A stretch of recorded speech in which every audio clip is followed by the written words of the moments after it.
गदर 2 कहानी शुरू होती है 1971 के भारत-पाक युद्ध के दौर से, जब तारा सिंह, सनी देओल एक जिम्मेदार पिता और देशभक्त पति के रूप में लौटते हैं। मुख्य घटनाक्रम: तारा सिंह अब एक शांत जीवन जी रहा है, लेकिन भारत-पाकिस्तान में फिर से तनाव बढ़ जाता है। पाकिस्तान का मेजर हामिद इकबाल, जो तारा सिंह से पुरानी दुश्मनी रखता है, बदला लेने की योजना बनाता है। जीते: उत्कर्ष शर्मा, तारा का बेटा, एक मिशन पर पाकिस्तान जाता है और वहीं फंस जाता है। तारा सिंह को लगता है कि पाकिस्तानियों ने उसके बेटे को मार डाला है, लेकिन जब उसे सच्चाई का पता चलता है कि बेटा जीवित है और पाकिस्तान में कैद है, तो वह एक बार फिर सरहद पार करता है, अपने बेटे को वापस लाने।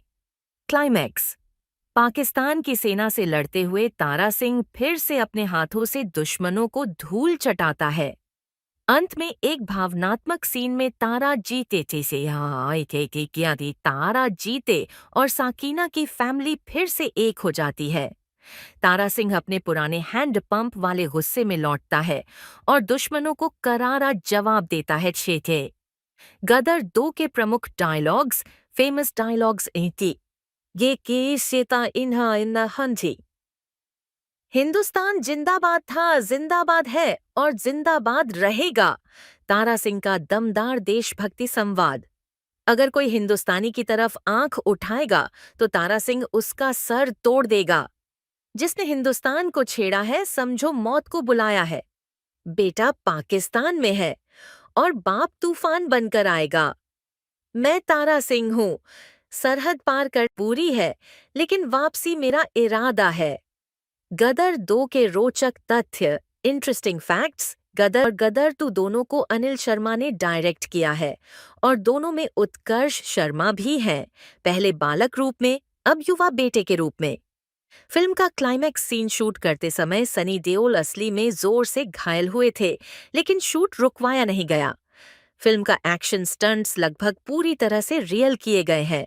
वीएफएक्स का इस्तेमाल कम से कम किया गया है ताकि असल 70s की फील बनी रहे। फिल्म को देशभक्ति की भावना से भरपूर बनाया गया है, जिससे दर्शकों को गूज़बम्प्स महसूस होते हैं। गदर 2 ने बॉक्स ऑफिस पर शानदार प्रदर्शन किया, 600 करोड़ के करीब कमाई की, जो 2023 की सबसे बड़ी हिट फिल्मों में से एक रही। गदर 2 फिल्म ट्रिविया, गदर 2 ट्रिविया इन हिंदी: फिल्म की वापसी 22 साल बाद। गदर एक प्रेम कथा, 2001 के 22 साल बाद इसका सीक्वल आया, जो दर्शकों के लिए एक नॉस्टैल्जिक अनुभव रहा। असली बाप बेटे की जोड़ी फिल्म में तारा सिंह और जीते का किरदार निभाने वाले सनी देओल और उत्कर्ष शर्मा असल जिंदगी में भी बाप बेटे नहीं हैं, लेकिन उत्कर्ष निर्देशक अनिल शर्मा के बेटे हैं। जिस हैंड पंप का जिक्र हुआ था, गदर 2 में भी उसी आइकॉनिक चीज को दोबारा दिखाया गया। यह दर्शकों में जोश भरने का काम करता है। लौट आई लौट आई अमीषा पटेल, साकीना का किरदार फिर से अमीषा पटेल ने निभाया। यह रोल 20 साल बाद निभाना उनके लिए एक इमोशनल सफर था। लोकेशंस असली नहीं थीं, फिल्म पाकिस्तान पर आधारित है, लेकिन ज्यादातर सीन्स हिमाचल, लखनऊ और इंदौर जैसी जगहों पर शूट हुए थे। गदर 2 में पाई गई कुछ बड़ी गलतियां: गूफ्स इन गदर 2 संवेदनशील लोकेशंस की हकीकत: कुछ सीन्स पाकिस्तान के बताए गए हैं, लेकिन उनकी वास्तुशिल्प शैली भारत जैसी लगती है, जैसे मंदिरों और दुकानों के बोर्ड। टेक्नोलॉजी की भूल: फिल्म 1971 के भारत-पाक युद्ध पर आधारित है, लेकिन कुछ जगहों पर ऐसे वाहन और सैन्य उपकरण दिखते हैं जो उस दौर के नहीं हैं। कंटिन्यूटी एरर: एक सीन में तारा सिंह के कपड़े फटे होते हैं, लेकिन अगले सीन में वही कपड़े बिल्कुल ठीक नजर आते हैं। जीते की उम्र में विसंगति: गदर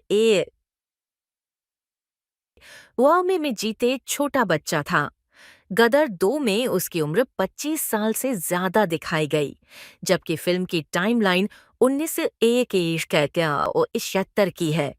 यह उम्र मेल नहीं खाती। अत्यधिक देशभक्ति के कारण लॉजिक की कमी: कुछ सीन में देशभक्ति को बढ़ा चढ़ा कर दिखाया गया है, जिससे वास्तविकता और व्यावहारिकता कम हो गई है।